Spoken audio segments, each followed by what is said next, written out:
आजच्या प्रश्नाचं उत्तर 2 नंबर होतं. मी चुकून 1 नंबर सांगितलेला आहे. ते करेक्शन करून इथं कमी करा. लक्षात येते ना? त्याचं उत्तर काय आहे? कमी. Option number 2. तर पुढचा प्रश्न बघू. कर्कवृत्त डॅश राज्यातून जात नाही. लक्षात येते? जात नाही. ही प्रश्न आपण कसा पाठ करायचा? किती राज्यातून जातो?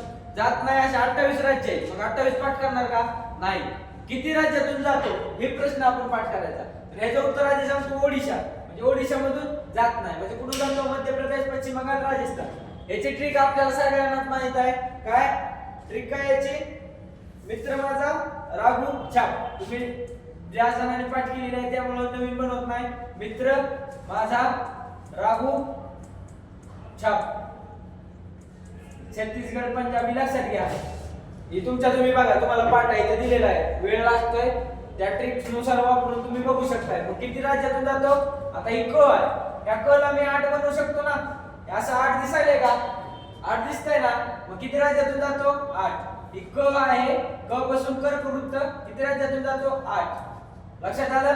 भारतातील सर्वोत्तम प्राणी संग्रहालय म्हणून कोणत्या राज्यातील प्राणी संग्रहालय घोषित करण्यात आलेले आहे? तर कोणतं? पश्चिम बंगाल. कोणता आहे? पश्चिम बंगाल. लक्षात कसं ठेवायचं? प्राणी संग्रहालय. मग प्राणी संग्रहालय बघायला कुठली माणसं जातात? बंगल्यात राहणारी वगैरे माणसं जातात. लक्षात येते? त्यामुळं व्हीआयपी गाडीमध्ये जातात. कसं बी रिलेट करायचं? फक्त लक्षात ठेवायचं. बंगल्यात राहणारी माणसं कुठे जातात? प्राणी संग्रहालय बघायला. त्यांना कसं प्राणी संग्रहालय पाहिजे? सर्वोत्तम. असं गाण बिन चालते का? नाही. व्हीआयपी माणसं व्हीआयपी बघायला जातात. मग व्हीआयपी कुठे आहे? सर्वोत्तम प्राणी संग्रहालय बंगल्यातील माणसं बघायला जातात. लक्षात येते? आणि दार्जिलिंग हे सगळ्यात महत्त्वाचं ठिकाण आहे. त्यामुळे पाठ करा. दार्जिलिंग काय आहे? कुठं आहे? पश्चिम बंगालमध्ये आहे. त्या ह्याचं काय? पद्मनाभ नायडू हिमालय. एवढं विचारत नाहीत, फक्त दार्जिलिंग कुठं आहे हे विचारतात. दार्जिलिंग कोणत्या ठिकाणी? पश्चिम बंगालमध्ये. तर आपण आता राज्य राजधानी ही बघूया. राज्य आणि त्याची राजधानी. 7 सिस्टर्स भरपूर महत्त्वाचा आहे. मी एक पॉइंट कव्हर करत जातोय. लक्षात येते का? प्रश्न कुठे येतोय? आपल्या कर्कवृत्तावर येत असतो. परत कुठे येतो? 7 सिस्टर्स म्हणजे तिकडे ईशान्येकडील राज्य वगैरे आहेत ना, त्याचे राज्य राजधानी विचारतात. त्यामुळे मी एक सिक्वेन्स करत जातोय. लक्षात घ्या. पुढच्या पॉइंटवर सांगतो. आता गंगटोक कशाची राजधानी आहे? तर सिक्कीमची राजधानी. तर मी पुढच्या पेजवर सांगतो की पाठ कसं करायचं. लक्षात आलं? 7 सिस्टर्स सांगितले. आता पहिली अरुणाचल प्रदेश. पहिली कोणती? अरुणाचल प्रदेश. एकच मिनिट राहू द्या, चालू राहू द्या. पहिली अरुणाचल प्रदेश. अरुणाचल प्रदेश. इटानगर. काय? इटानगर. मग आपण कसं पाठ केलं तर अरुण काय करतो? इटा उचलायचं काम करतो. लक्षात आलं? अरुण काय करतो? इटा उचलायचं काम करतो. परत कोणते आहे? आसाम. आसामची राजधानी काय? दिसपूर. आता हे सगळ्यांना पाठच असेल पण कन्फ्युजन होतं म्हणून सांगतोय. बेसिक व्हिडिओ आहे म्हणजे बेसिक पोराला कळालं असं मी सांगतोय. त्यामुळं ज्याला पाठ आहे त्यांनी बघा किंवा न बघा. ज्याला माहित नाही त्यांनी बघा, तुम्हाला तोंड पाठ होईल. आसामची कोणती आहे? दिसपूर. लक्षात आलं का? दिसपूर. आता दिसला दिवस म्हणू शकतो ना? कधी दिसते आपल्याला? सकाळी. आसाम म्हणजे आज सुबह आज शाम म्हणतो ना आपण. आसाम म्हणजे आज शाम म्हणू शकतो ना? आसाम म्हणजे श्यामला काय असतं? श्याम म्हणजे दुपारी काय होते? दिसतंय. दिवस दिसतंय. लक्षात आलं? परत कोणती? त्रिपुरा. परत त्रिपुरा म्हणजे 3 पुऱ्या तळल्या. अगरतळा म्हणजे आपण 3 पुऱ्या काय केल्या? तळल्या. तळापासून अगरतळा. किती पुऱ्या तळल्या? 3. परत मिझोरमची कोणती? ऐजवाल. मिझोरमची कोणती? ऐजवाल. रम पेल्यावर काय करते? आई मारते. आईपासून ऐजवाल तयार होतं ना? आई ऐजवाल असं रिलेट होतं ना? त्यामुळे पाठ करायचं. लक्षात आलं? परत नागालँड. परत पुन्हा आला तर नाग दिसला ती काय म्हणते? कोणतरी आहे ताई. कोहिमा म्हणजे हिंदीतलं पोर काय म्हणते? कोई तो है मा. कोहिमा लक्षात ठेवा. नाही काय विचार करायचं नसतं, फक्त ट्रिक आपल्या लक्षात राहावं म्हणून असतं, बाकी काय विषय नाही. परत कोणतं राहिलं? मणिपूर. आता भरती करणारे पोरं त्यांना जर त्यांच्या पप्पांनी पैसे दिले तरच ते काय करू शकतात? फळ घेऊ शकतात. म्हणजे इन फळ. लक्षात आलं का? इन फळ. मग आता मनी फळ घ्यायला काय लागतं? मनी म्हणजे पैसा. मनी जर असेल तर तुम्ही फळ घेऊ शकताय. लक्षात आलं? मेघालयची शिलॉंग. आता ही झाल्या राज्य राजधानी. तुम्ही डबल व्हिडिओ बघून पाठ करू शकता. माझं काम आहे स्पीडने सांगायचं. लक्षात आलं? आता आपण पुढचं बघूयात.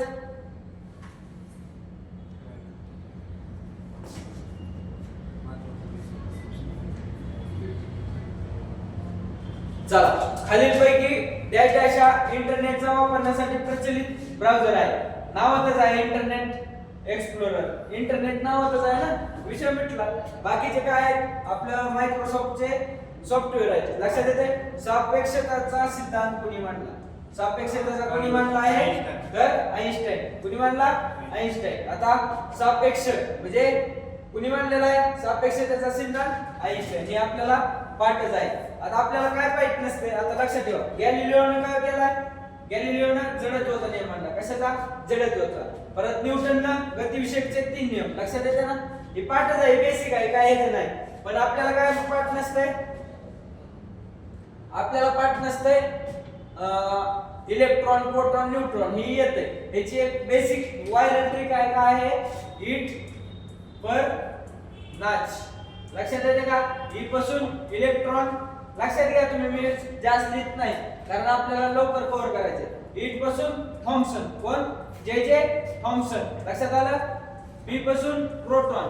बी पासून प्रोटॉन म्हणजे रुदरफोर्ड. लक्षात येते? नाच पासून इलेक्ट्रॉन, प्रोटॉन, न्यूट्रॉन. न्यूट्रॉनचं कोण? चॅडविक. लक्षात आलं? ही ट्रिक आहे. ही ट्रिक महत्त्वाची आहे. त्याच्यावर एक तरी प्रश्न येतो. ही बघा, आपण असंच हळूहळू ट्रिक वगैरे थोडं थोडं करत सर्व काही पाठ करणार आहोत. लक्षात येईल? घ्या मग पुढचं. कर्करोगाच्या उपचारासाठी कशाचा वापर करतात? तर कशाचा करतात? कोबाल्ट. कशाचा? कोबाल्ट. कर्करोगाच्या उपचारासाठी तर 2 नंबर दिले. स्टॉप कर. हां, कर्करोगाच्या उपचारासाठी कशाचा वापर करतात? कोबाल्ट. लक्षात येते तुमच्या? कर्करोगाच्या उपचारासाठी कोबाल्ट. क पासून कोबाल्ट. लक्षात येते का? क पासून कोबाल्ट. आता ह्याच्यातले थोडे काही इम्पॉर्टंट पॉइंट आहेत ते लिहून घ्या. कर्करोगासाठी कोबाल्ट आणि कार्बन 14 C14 कशासाठी वापरतात? वय, वस्तूचे वय निर्धारित करण्यासाठी काय वापरतात? C14. परत फॉस्फरस कोणता? 31 कशासाठी? रक्त कॅन्सर. रक्ताचा कॅन्सर असेल तर फॉस्फरस. आता स्पेलिंग वगैरे तुम्ही बघा, मी फक्त सांगत आहे, एक्सप्लेन करतोय, त्यामुळे तुम्ही लिहायचं काम करा. परत आयोडीन 131. आयोडीन 131 कशासाठी वापरतात? गलगंड. आपल्याला माहित आहे गलगंड आजार झाल्यावर काय नीट करण्यासाठी कोणती प्रोसेस असते? आयोडीन 131. लक्षात आलं? आता पुढचा प्रश्न बघूया. पुढचा प्रश्न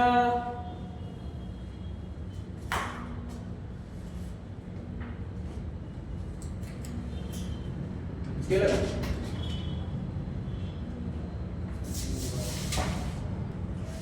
प्रश्न आहे क्रोनिकलचा अर्थ. म्हणजे आता खाली क्रोनिकल काय आहे असं विचारलं, कोणत्या देशाचा आहे? तर मॉस्कोचा आहे. लक्षात आलं? प्रश्न खाली गेल्यामुळे डबल घेत नाही. लक्षात घ्या. क्रोनिकल म्हणजे काय असतं? एक तटबंदी. आपण म्हणतो ना किल्लेबंदी केली तर त्याला काय म्हणतात? क्रोनिकल. क्रिमिनल्स. तर क्रेमलिनचा अर्थ विचारलाय. क्रेमलिनचा अर्थ विचारलाय. माग प्रश्न आहे पण मी तुमचा करतोय, खाली प्रश्न केलेला आहे बघा. क्रेमलिनचा अर्थ काय असतो? क्रेमलिन म्हणजे तटबंदी. आपण लक्षात कसं ठेवायचं? क्रिमिनल. आता क्रिमिनल साठी आपण पोलीस स्टेशनला तटबंदी केलेली असते ना, त्यासारखं लक्षात ठेवा. काय आहे? क्रिमिनल. आणि कुठं? रशियाच्या अध्यक्षांच्या राहण्याचे ठिकाण आहे. म्हणजे रशियाचे जे अध्यक्ष वगैरे राहतात, पंतप्रधान वगैरे, त्यांच्या राहण्यासाठी क्रिमिनल येऊ नये आतमधून ती तटबंदी केलेली असते. मग आपण क्रिमिनलला काय म्हणतो? क्रिमिनलचा अर्थ. आणि ती कुठं आहे? Russia, Moscow. लक्षात येते? मॉस्को रशिया तिथेच आहे. आता दिलवारा मंदिर. लक्षात येते का? दिलवारा मंदिर कुठं आहे? माउंट आबू. लक्षात कसं ठेवायचं? आबू. मुसलमानांचे वडिलांना काय म्हणतात? आबू. मग आबू काय असते? आबू कसे असतात? दिलदार असतात. कसे असतात? दिलदार. दिलवारा मंदिर पासून दिलदार. लक्षात आलं? दिलदार कोण असते? आबू. आबू कुणाला म्हणतात? मुसलमानांचे वडील. त्यांना काय म्हणतात? आबू. आणि हे आबू कुणाचे आहेत? राजाचे. कुणाचे? राजाचे. म्हणजे आबू, माउंट आबू कुठं आहे? राजस्थानमध्ये आहे. लक्षात येते का? माउंट आबू कुठं आहे? राजस्थानमध्ये. अलवर कुठं आहे? राजस्थानमध्येच आहे. जयपूर कुठं आहे? राजस्थानमध्येच आहे. उदयपूर कुठं आहे? राजस्थानमध्ये. म्हणजे सगळंच आहे. आणि जयपूर काय आहे? राजस्थानची राजधानी आहे. लक्षात आलं का? राजस्थानची काय आहे? राजधानी. पुढे बघू आपण. माउंट आबू लक्षात आलं तुमच्या. आणि हे कोणत्या? अरवली पर्वतात आहे. कोणत्या पर्वत आहेत? अरवली. आणि अरवली पर्वतातलं सर्वात उंच शिखर कोणतं आहे? गुरु शिखर. गुरु शिखर लक्षात येते. आता याची उंची वगैरे काय एवढं विचारत नाहीत, पण कोणतं आहे हे नक्की विचारतात. लक्षात आलं? परत आपण आता सगळ्यात महत्त्वाचा प्रश्न संवाद कोमध्ये, म्हणजे राजाराम मोहन राय प्रश्न असतो म्हणजे असतो. याचं थोडं डिटेल मध्ये सांगतो. प्रत्येक व्हिडिओ थोडं माहिती घेणार आहोत. ह्या व्हिडिओ मध्ये थोडी घेऊ, पुढल्या अजून घेऊ. आता संवाद कोमध्ये हे काय आहे? वर्तमानपत्र. कुणाचं आहे? राजाराम मोहन राय. लक्षात आलं का? आता आपल्याला जर संवाद साधायचा असेल, आता कुणाचा संवाद साधायचा आहे? राजाचा. राजाचा संवाद साधायचा असेल तर एवढं सहजासहजी आहे का? म्हणजे राजाचं बोलणं सहजासहजी होऊ शकत नाही आपलं. कुणाचं बोलणं होऊ शकत नाही? संवाद आपला राजाचा. म्हणजे संवाद कौमुदी म्हणजे होऊ शकत नाही. संवाद होऊ शकत नाही कुणाचा? राजाचा. राजा म्हणजे राजाराम मोहन राय. लक्षात आलं? यांचं एक अजून एक वृत्तपत्र होतं. कोणतं? मीरत उल अखबार. मीरत उल अखबार. लक्षात येते? हे बी काय होतं? वृत्तपत्र. पण हे काय झालं होतं? कायदा आला होता. त्या कायद्याने 1823 ला एक कायदा आला होता. त्या 23 ने हे वृत्तपत्र बंद पाडलं होतं. म्हणजे जे कोण होते ब्रिटिश, त्यांनी कायदा काढला होता. त्या कायद्याला असं होतं की परवाना काढूनच तुम्ही वृत्तपत्र छापू शकता आणि ब्रिटिशांविरुद्ध छापू शकत नाही. मग ते ह्यांनी छापायचं काम केलं म्हणून ह्यांचं वृत्तपत्र काय केलं? कॅन्सल केलं. इंग्लिश भाषेमध्येच वृत्तपत्र. असे भरपूर त्यांचे नियम होते. ते इतिहासात आपण बघूयात. लक्षात आलं? परत ह्यांना काय म्हणतात? राजाराम मोहन रायला काय म्हणतात आपण? आधुनिक भारताचा जनक. आधुनिक भारताचा जनक. परत भारतीय प्रबोधनाचे जनक. भारतीय प्रबोधनाचे जनक. मग त्यांना राजा ही पदवी कोणी दिली होती असा एक प्रश्न विचारतात. राजा पदवी कोणी दिली होती? मुघल सम्राट अकबर द्वितीय. यात बी कन्फ्युजन होते. प्रथम द्वितीय ऑप्शन असतं. अकबर द्वितीय याने काय दिली होती? पदवी दिली. आणि ह्याच्यात अजून दोन प्रश्न कॉमन असतात. कोणतं? ब्राह्मण समाज. 1828 ब्राह्मण समाजाची स्थापना कोणी केली? राजाराम मोहन राय. आता राजाच्या काळात ब्राह्मणांना मानत होते. लक्षात कसं ठेवायचं? राजे महाराजे होते तेव्हा मान कुणाला जास्त होता? ब्राह्मण लोक होते. पुजारी लोक, त्यांना काय होता? मान. मग ब्राह्मणांना कोण मान देत होता? राजा लोक, म्हणजे राजाराम मोहन राय. 1828. आता ह्याचं रूपांतर झालं आदि ब्राह्मण समाज. परत भरपूर ह्याच्यात रूपांतर झालं. हे आपण नंतर बघूया. आज इतिहासाची पीडीएफ टाकली. त्यात पहिलाच प्रश्न आहे ब्राह्मण समाजाची स्थापना कोणी केली. त्यात आदि ब्राह्मण समाज वगैरे दिलेला आहे, ते तुम्ही पाठ करा. लक्षात आलंय? परत अजून कोणतं एक आहे? सती प्रतिबंधा. म्हणजे 1829 ला त्यांनी काय केली? सती प्रतिबंधा केली. म्हणजे हे पण प्रश्न विचारतात. अजून एक आहे कोणता? ब्रह्म समाज आणि आत्मीय सभा. आत्मीय सभा. आत्मीय सभा. आणि दादू पांडुरंग तनकडची कोणते? प्रार्थना समाज. प्रार्थना आहे. प्रार्थना समाज. प्रार्थना. हा बरोबर. आत्मीय सभा. चालू केलं? बदलच केलं ना? बरं मी एडिट करतो. आत्मीय सभा. लक्षात येते ना? आत्मीय सभा कधीचे? 1815. हे प्रश्न येते. आता तुम्हाला सांगितलेलं आहे. इथं कन्फ्युजन होत असेल तरी कंटिन्यू मध्ये सांगितलंय, तुम्ही लिहून काढा. हे दोन प्रश्न आहेत. अजून एक प्रश्न असतो. आत्मीय सभा झालं. परत प्रार्थना समाज. परत कोणता? प्रार्थना समाज. हे कोणाचा आहे? आत्माराम पांडुरंग तरखडकर. आता लक्षात कसं ठेवतो आपण? प्रार्थना कोणाची करतो? पांडुरंगाची. पांडुरंगाची प्रार्थना करतो ना आपण महाराष्ट्रामध्ये राहून. आणि आत्मीय सभा कोणाची? राजाराम मोहन राय. म्हणजे राजाचा आत्मा कसा होता? चांगला होता. राजाराम मोहन राय मध्ये राजाचा आत्मा कसा होता? चांगला होता. लक्षात येते का? परत आता आले महात्मा फुले. म्हणजे तुम्हाला लक्षात येते का? इम्पॉर्टंट समाजसेवक बघतोय. परत विज्ञानचं पण इम्पॉर्टंट बघतोय. असंच आपण थोडं शिकत जाणार आहोत. लक्षात आलं? आता महात्मा फुले यांनी कोणते पुस्तक लिहिले नाही?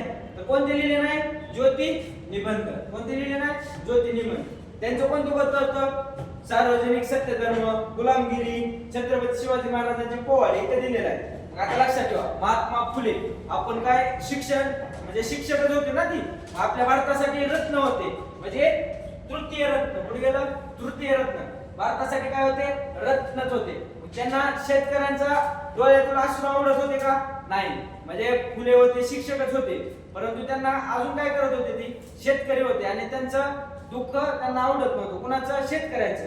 म्हणजे शेतकऱ्यांचा आसूड. म्हणजे त्यांना शेतकऱ्यांना जर कोण खवळायला वगैरे त्यांना आवडत होतं का नाही कुणाला महात्मा फुलेंना परत सार्वजनिक सत्य धर्म ते काय करायचे सार्वजनिक शाळा खुली करायचे असे म्हणले का तुम्ही मराठा आहे तुम्ही ज्या नाही सार्वजनिक आपण म्हणतो ना सार्वजनिक सार्वजनिक धर्म त्यांनी काय केला स्वीकारला मग सत्सा म्हणजे त्यांचा आता काय होतं जय जयकार होते म्हणजे स्वागत वगैरे होते त्याच्यावर लक्षात ठेवा सत म्हणजे त्यांचा काय होतो सत्कार होतो आता लक्षात येते त्यांच्या नावावर परत छत्रपती शिवाजीराजांचे पोवाडे मग त्यांचं फेवरेट गीत कोणतं होतं शिवाजी महाराजांचे ते आपलं गाणे वगैरे म्हणत होते कोण महात्मा फुले आपले गाणे वगैरे कोणाचे शिवाजी महाराजांचे ऐकत होते परत गुलामगिरी त्यांनी काय केली नष्ट गुलामगिरी शिक्षण जर घेतलं तर तुम्ही गुलाम राहू शकत नाही शिक्षण शिकवायचं काम केली गेलं महात्मा फुलेंनी म्हणजे गुलामगिरी रद्द केली परत ब्राह्मणाचे कसब म्हणजे जी ब्राह्मण लोक होते ती म्हणायचे आम्ही शिकणार त्यांचं पळू का मरू कुणी गेलं महात्मा फुले एवढे त्यांचे पुस्तक आहेत लक्षात आलं परत महात्मा फुलेचं अजून काय आहे महात्मा फुलेचं सत्यशोधक समाज महत्वाचा आहे 1700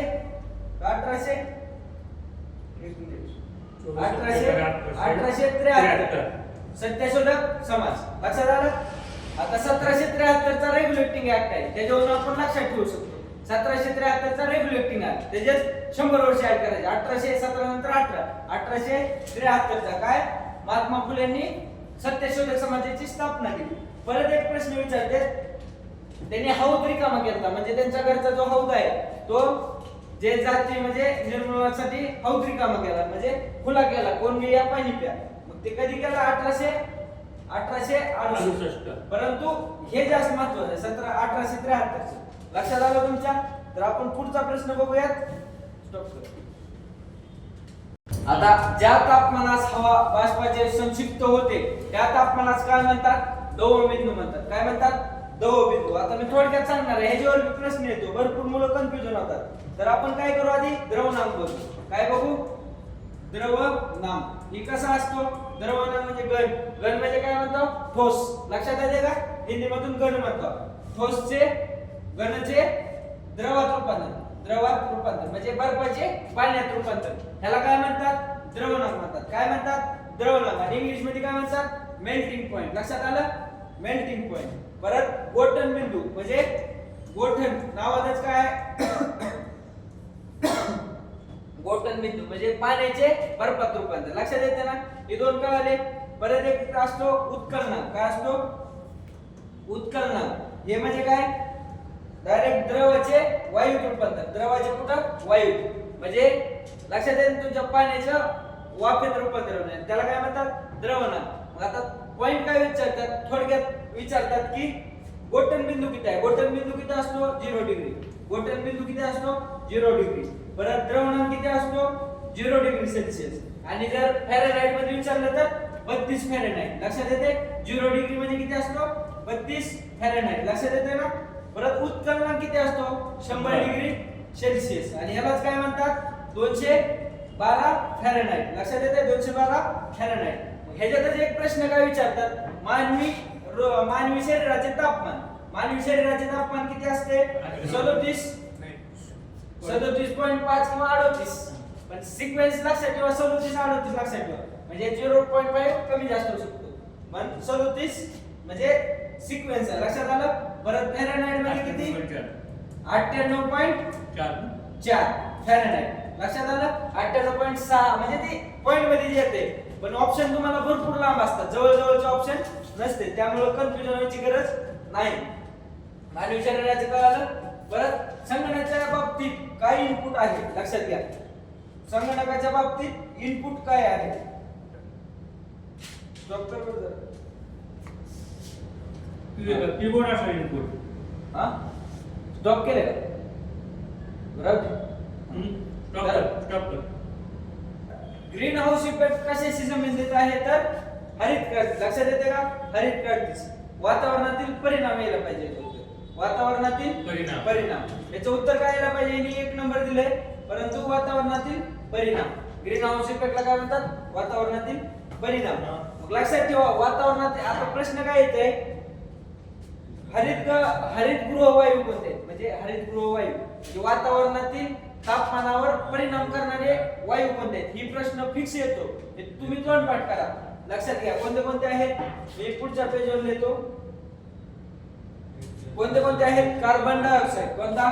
CO2 कार्बन डायऑक्साइड, परत नायट्रोजन ऑक्साइड, परत नायट्रस ऑक्साइड, नायट्रोजन नाही, नायट्रस ऑक्साइड, लक्षात येते?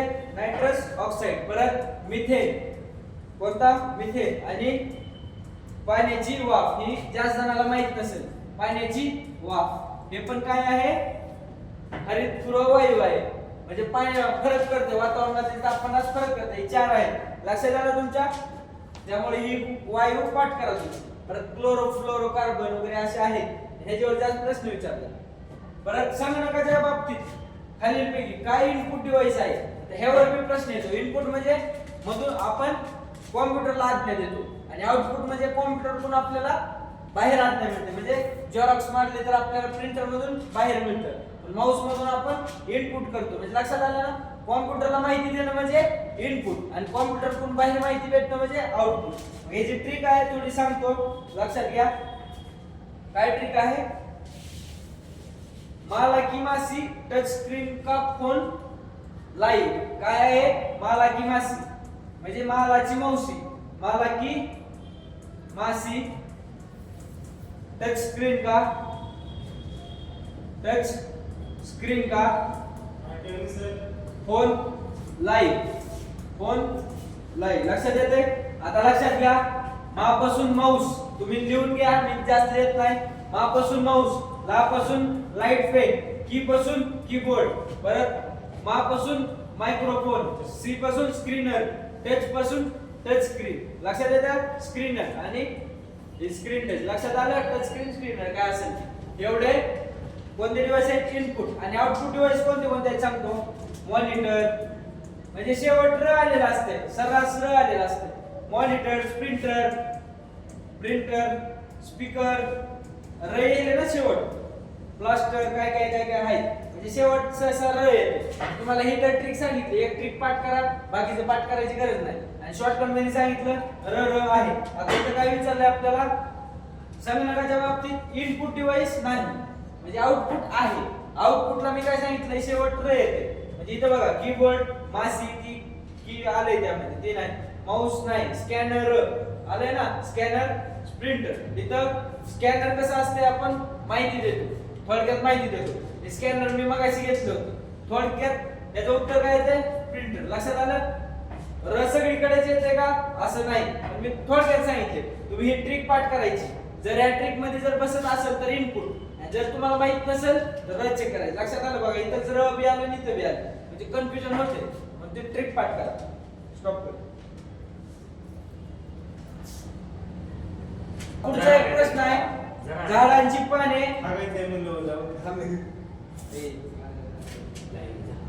झाडांची पाने हरितद्रव नावाच्या घटकामुळे हिरवी दिसतात.